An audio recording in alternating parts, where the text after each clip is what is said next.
So here we are now. I've got all the panels pulled. I did have to remove some of the screws on this just to get access to the panel, just to make it easier. Again, I got my lights on here. Once it focuses, there we go. I got both my lights on. I worked it out. These are 30 Alpha 12. Go ahead.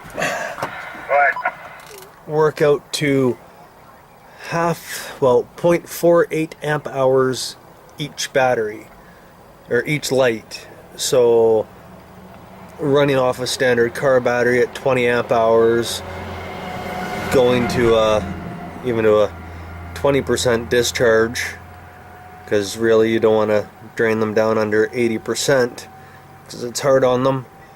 I can still run these for 4 hours without having the bus run, and that should be, yeah, that would be 80% there. That would leave me with 16 amp hours in the batteries. Now, a lot of these units are a 24 volt system.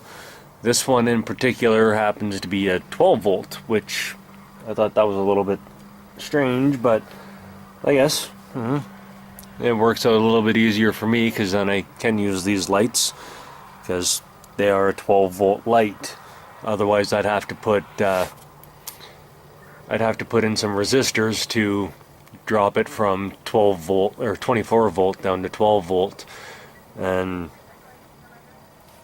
yeah, getting all the diodes and resistors and all of that, easy enough to do, but it's a lot nicer when you don't have to.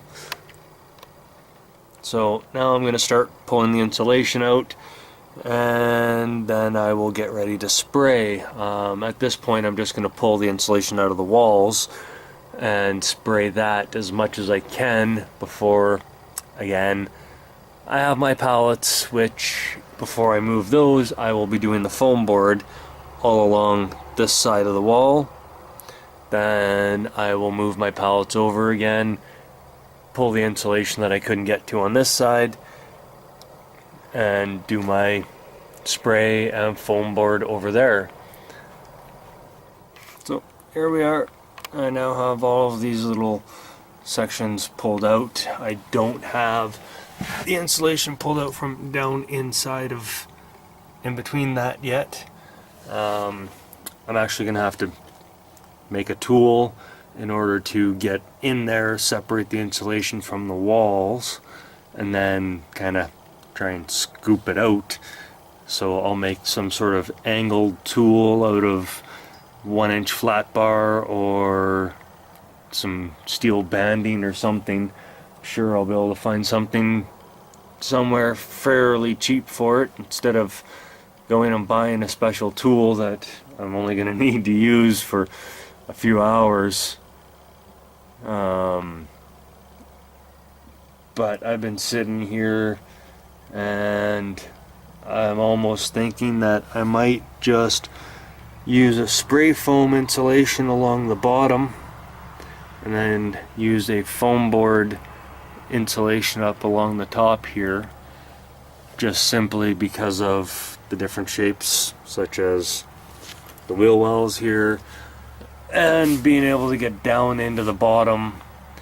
The expanding foam insulation will, well, expand and fill all the gaps, block all the water holes anyways, and seal all that up, because I'm not going to be able to spray my undercoating down into the hole like that.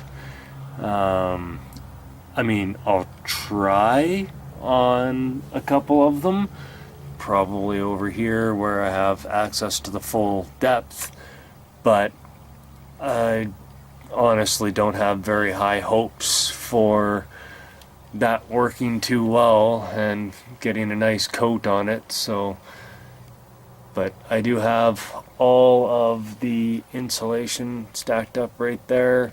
I was bagging it, and then I was just I'll just pull out what I can and bag it up tomorrow when I have a little more energy.